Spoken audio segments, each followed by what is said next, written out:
தன் சேஷ்ட புத்திர பாகத்தை அலட்சியம் பண்ணினார்.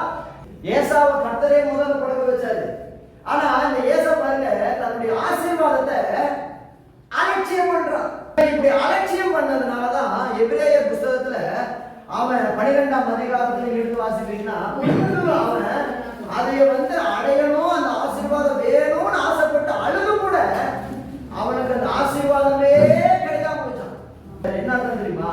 உங்க கையில தேவன் கொடுத்திருக்கிற ஆசீர்வாதம் இன்னைக்கு உங்க பாதுகாப்பமா இருக்கலாம். ஆனா இந்த ஆசீர்வாதத்தை நீங்க இழந்துட்டீங்க அப்படின்னா வாழ்க்கையில ஒரு நாள் கட்டாயம் நீங்க அழுதா கூட திரும்ப அந்த ஆசீர்வாதம் உங்களுக்கு வரவே வராது. உங்களுடைய கணவராகட்டும், மனைவியாகட்டும், நீங்க வேலை செய்யற இடமாகட்டும், எதுவா இருந்தாலும் சரி, ஒருவேளை அது உங்களுக்கு அலட்சியமா தெரியுதா? சொல்ற பாருங்க, அது அலட்சியமா பார்க்காத. அவன் உங்களுக்கு தேவன்